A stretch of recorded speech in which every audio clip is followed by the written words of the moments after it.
Every day in this life is filled with an amalgamation of choices and options to pick between, and you are the only one who has any power over which decisions you end up making, and then you're also the only one who ends up being responsible for those. I feel like we all, as just this modern society, have defaulted to the way of dealing with frustrating situations where most people will, instead of owning up to the decisions they've made and saying, this is me, this is what I've chosen, this is how I'm acting, they will constantly make excuses for those decisions. It's really difficult to just stand up and say I'm wrong and not have some sort of follow-up saying but this or and this.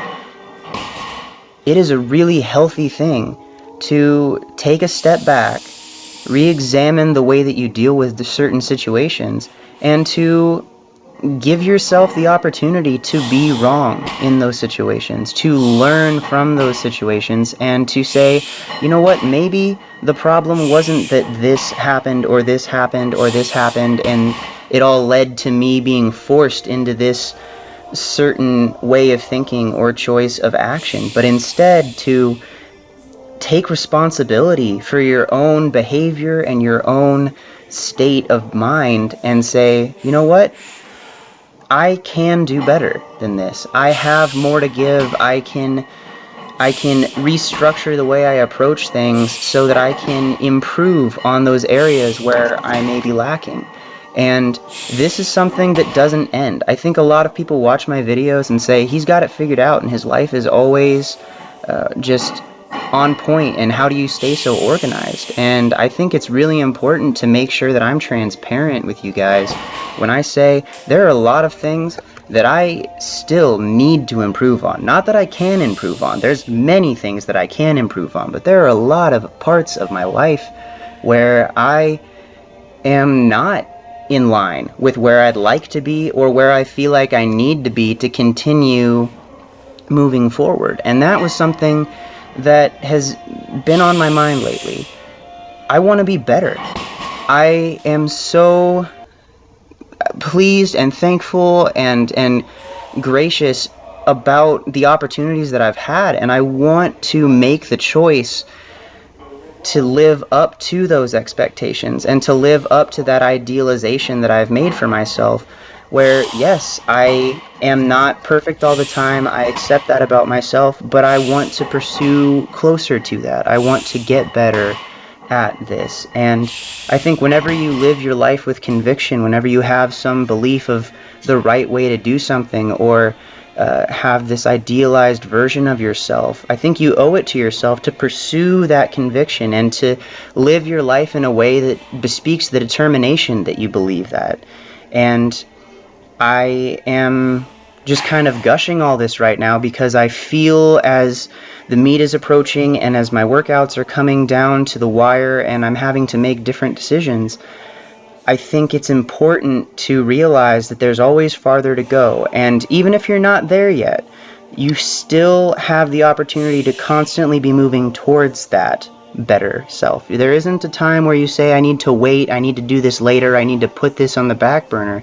There's always the time to do it now. You can always find the opportunity to improve on something or to pick some part of your life that can be worked on. And as soon as we become so content with where we're at that we default into that trap of making an excuse for our behavior or actions instead of just pursuing embetterment, I think we can't really grow as people.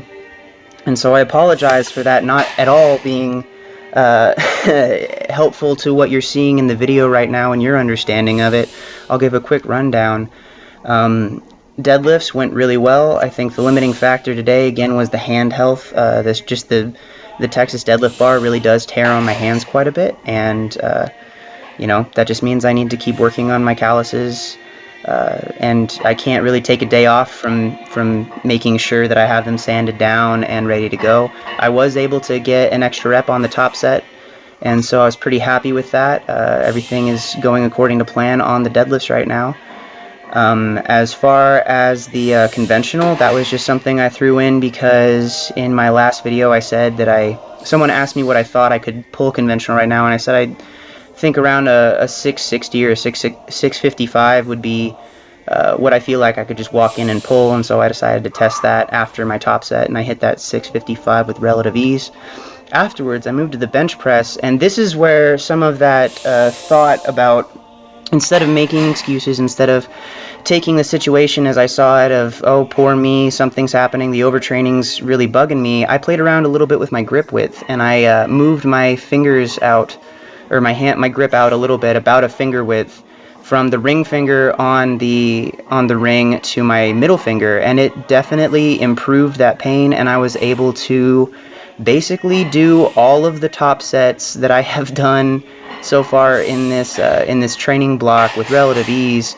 And just readjusting to that groove may take a little bit of time, but I mean, the first time when you move your grip out and you can match or exceed all the PRs that you've hit so far in that block, it may just be a better position for you. Afterwards, I did some touch and go work just to get the volume up, and I added the slingshot to get a little extra volume, and I will have to find out in the future if there's a better way to utilize that tool, because with 315 it didn't feel like I was actually doing anything. I just felt like I was kind of just catching the bar at the top. I think that was way too assistive for the weight that I was using, or maybe it's too tight or something. First time I've really used that in about 2 years since I first won it, and I did not remember it being that assistive. Afterwards, you're noticing that I'm squatting, which is a little weird, especially for a deadlift workout, but I put 18 minutes on the clock and said, well, I have a couple things going on this week that I have to make some changes in the programming to get everything in. I will not be able to be hitting my squat and bench session on Saturday. My old acapella group, Not a Cantata, is going to the ICCA Northwest quarterfinals, and that's the contest I got the Outstanding Soloist Award at last year, and I want to go and support that group. It has a special place with my heart, and my girlfriend and her twin sister are actually both still in that group and will be competing, so I'm going to be driving down with them on Saturday, and that day is going to be all about them and giving them my full attention. So I had to get at least half of my volume in on my squats here from Saturday so I can put the rest in on Sunday after those deadlifts, and I'm just making the situation work. I could make excuses and I could have all these reasons why such and such or whatever, but it doesn't matter. I want to make the decisions that are going to put me in the best situation to be closer to the person I want to be. So thank you guys for watching this.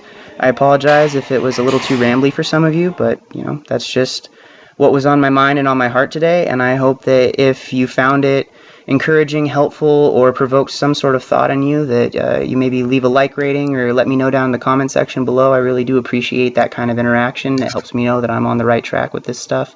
Thank you all for the immense amount of support in that last coaching cues video. More of those will be coming up. That's something else I want to improve on. I want to continue that, bringing up the quality of the channel and the content that I provide. I appreciate all of you very much, and I'm thankful for the continued support that I've been receiving. It's awesome to be able to do this, and I look forward to the opportunity to continue improving myself and improving the way that I handle all this stuff so that it can be a better experience for you guys and be just better all around. So thanks again, and I'll talk to you soon. Bye.